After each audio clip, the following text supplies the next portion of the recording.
Would you like to come thrifting with me today? I've got some things that I need to donate. Arlo has grown out of some of his clothes and he's getting rid of a few things. And I thought it would be a lovely excuse to go and look around, see what we can find. I've got a bit of a funny feeling about today. I've got a feeling I'm going to find some treasure. I tend to reserve my thrifting for those days because my gut instinct sometimes, it's almost like spidey senses for thrifting. Something will always come into my path on those days. So I have no idea what it is. I would like to thrift a sideboard, which is a huge item, but I've got a particular area in my kitchen where I want to add a sideboard for things like my KitchenAid and a bit of extra storage, and I keep missing them on Facebook Marketplace. And there's a store that does furniture, so hopefully I can find something today. And then with regards to thrifting small things, anything whimsical. I'm definitely feeling like I need a bit of whimsy in my life. I'm reading a book at the moment called The Artist's Way. I don't know if you've ever heard of it.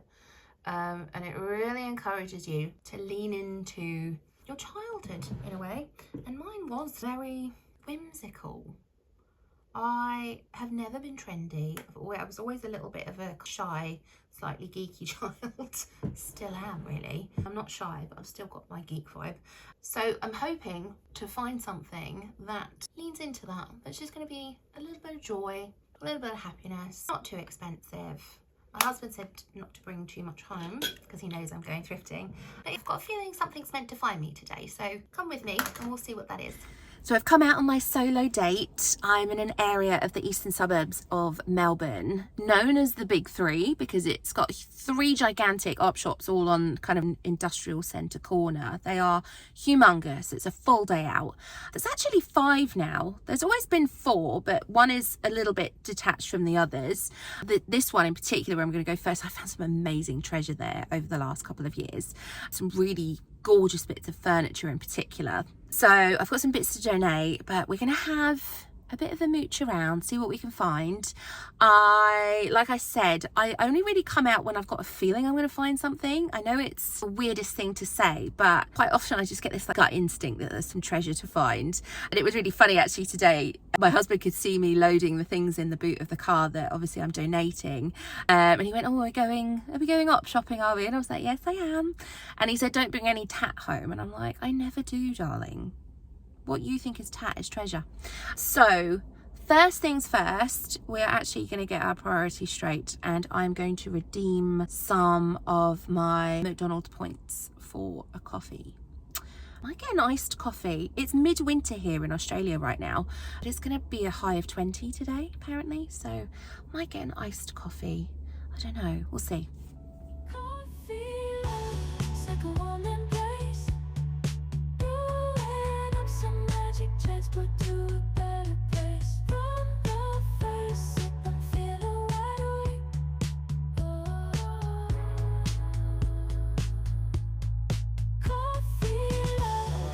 Yeah, I love the carving on it. Yeah, I agree. That's what it's so made. Yeah, just wondering if it's too tall though. I want something in my kitchen, but it's going to go in front of the window.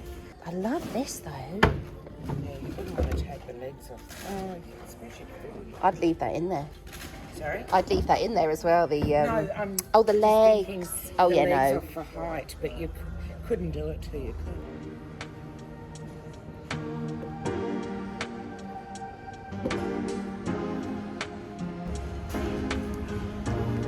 Someone obviously had a bit of a thing for Liberace. Oh my goodness, it just keeps going. We're looking for Doris and Patsy Cline, as always. I found one that needs to come home with me. I don't think it's Richard Simmons, but it is this one. Oh gosh, a mashup of 2 of my favourite genres. And it's got Patsy.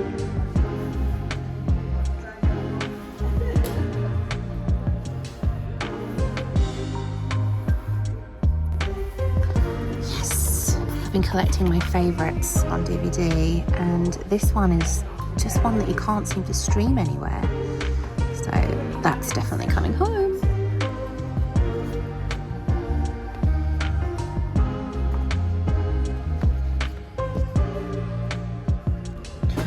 Oh my goodness, I just found the best treasure.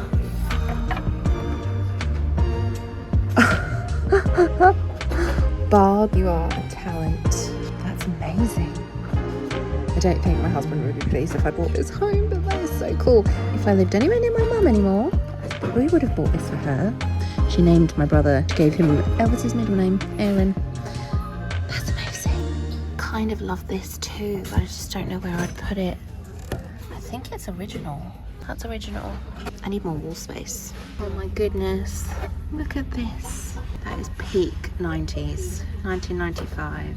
That's original box. I don't think these dated very well, did they? Almost tempted to buy it just for a laugh. I think that's going to come home actually. It's only $3. I think it needs a bit of wax, but that's really cute.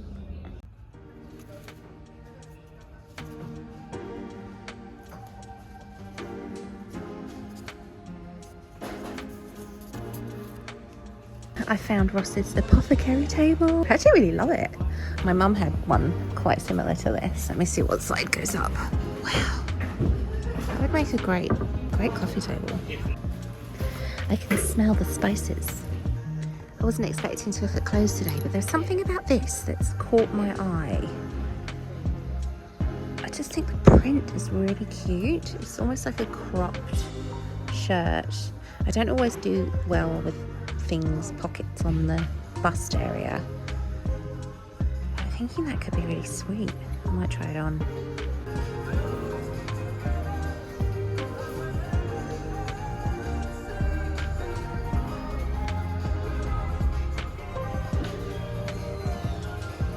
I think that's a no. So that one was slightly fruitless. I got the record, I got the DVD.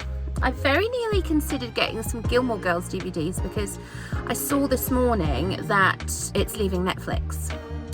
So, I don't know, I haven't rewatched it since I watched it the first time around, which was I started watching it before we emigrated. Watched a few episodes on the plane and then finished the whole thing when we got here. And I do love it, but I don't think I'm at the point of rewatching just yet. I have kind of occasionally put it on in like the background for like a little, like, you know, like comfort noise. But I did think there's probably, when I fancy watching it again, there'll probably likely be DVDs. And I did get the napkin holder, which I just thought was really cute. Tried on a shirt, which was a big, massive fail. It just looked like a square. Really struggling with my style at the moment. I really struggle with it in general in wintertime because summertime, it's just easy. Like throw on a dress, you're done. And I am the least stylish person I think I've ever met. And I can't put outfits together, or let me rephrase that. I don't care for putting outfits together. I really don't care about fashion. I love 50s fashion. I love things that nod to that in terms of the shape, but I don't want to dress true vintage because it feels just a little bit costumey for me. Some people look incredible in it. I wonder if it was like, there's this deep desire in me. I did write a blog post on this years ago where I just want to wear dresses. But again, just the pressure to be fashionable, really, it's not for me. I don't like it. Struggling with that. But the fabric of that shirt was really pretty. So I'm just going to donate some stuff to Habitat for Humanity now, and then I'm going to go off to the big three on the corner.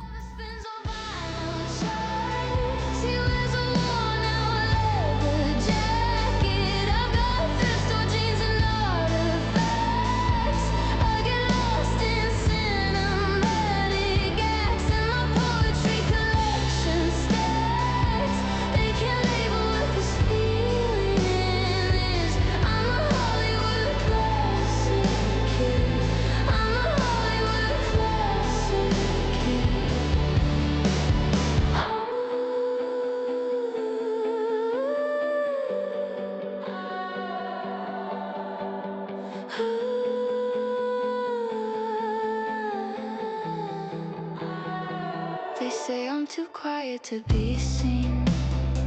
They say I'm not part of the scene. They judge me by the books I read. So I'm back now from the op shops. The footage would have like just randomly cut off because I actually bumped into someone, which was really lovely. This is someone who I had never met in real life, but had some correspondence with. They actually live locally, so I can't give too much of the game away. But they bumped into me and we got talking. They had seen the 60-minute segment, so we got talking about how that went. And then also I found out that they're currently looking for a church. So that felt like perhaps that was the treasure that I was really supposed to go there for. Because so far as actual treasure, I really loved the sideboard that I included. But unfortunately, I think it was just a bit too tall. I was looking for something with carved features. Seen loads of things on Facebook Marketplace, but I keep missing them. But it was just a bit too tall for where I wanted it to go. So only 1, 2, 3, 4, 5 bits of treasure that I got today. Nothing huge. I got the record 25 Great American Country and Folk Artists. This is an amalgam of 2 of my favourite genres. I love mid-century country. I love folk music as well. And I mean, the fact that it's got Patsy Cline, Walking After Midnight, that was just an absolute shoe-in for me. So that was $2 for that. I checked the quality of it as well, and there's no scratches, so that's really good.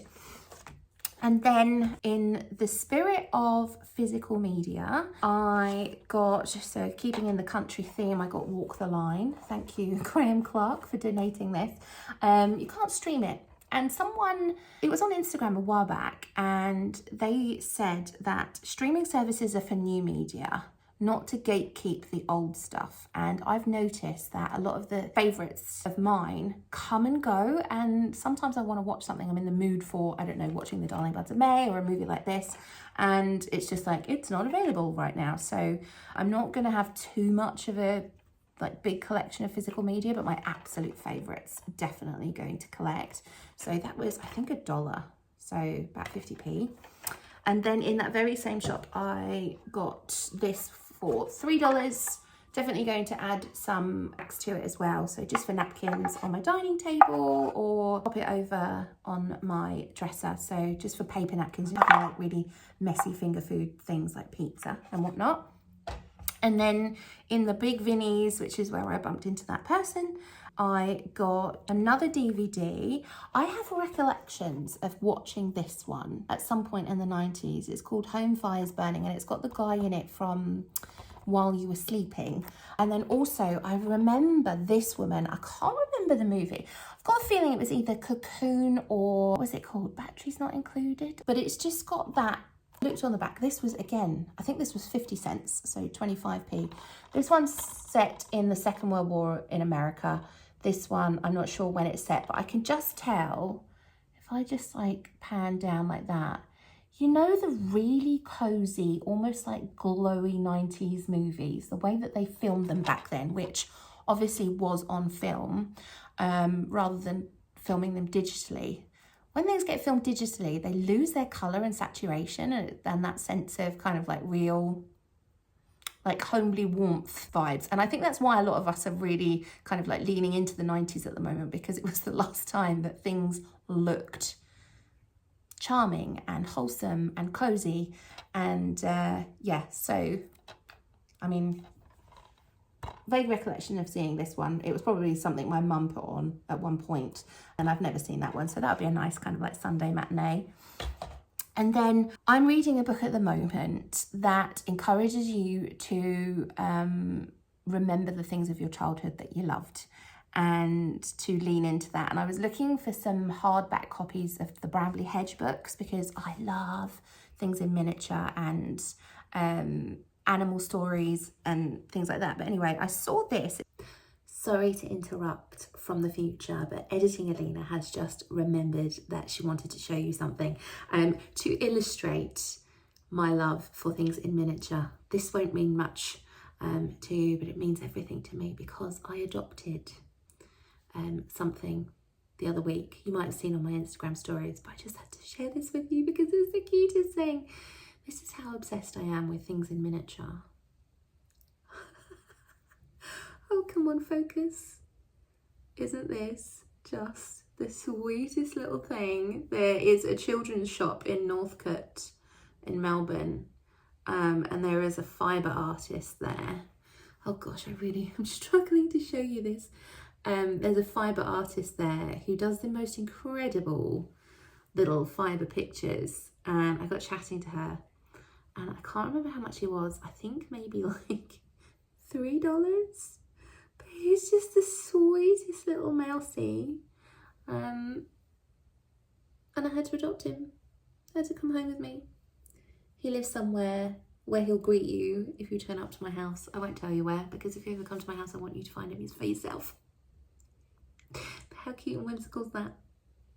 Okay, back to the video. I saw this. It's not Bramley Hedge, but it stood out to me. And this was in the children's section. It's A Child in the Forest by Winifred Foley and illustrated by Trisha Newell. And I had a quick flip through it. It caught my attention. And just some of the illustrations, let me try and find a big one for you. They're just really charming. And it's the story of, it says, a classic account of childhood set over 60 years ago in the Forest of Dean in Gloucestershire, which is very close, obviously, to where I used to live. A child in the forest brings to life the remote world of generations of miners' families. Blessed with a vivid memory and a natural ear for dialogue, Winifred Foley recreates the life of a warm-hearted, loving family. I mean, doesn't that sound nice? She remembers the small, evocative details, the picture on the coffee tin where Granny kept her important papers, so that her world lives again, sturdy, unsentimental, full of the good humour that was the cottager's natural response to a hard life. At 14, Winifred left her rural world for London, where she had applied for a job as a lady's maid. Her adventures in the East End and in the Cotswolds, where she was maid to a cantankerous old lady of 91, provide a touching end to her childhood. So this really stood out to me because obviously I spent, a lot of time in Gloucestershire, but my family on my grandfather's side are original East Enders. So I thought that would be a lovely one just to dip into. And I think this is something that we should really lean into. I love The Secret Garden, that 90s movie. Just childhood stories aren't just for children. I think we should lean into it a little bit more. So that was the haul. Not too much to show, but I just feel like the things that were meant to find me today. So anyway, hope you have a wonderful week ahead, and I will see you again soon. Bye.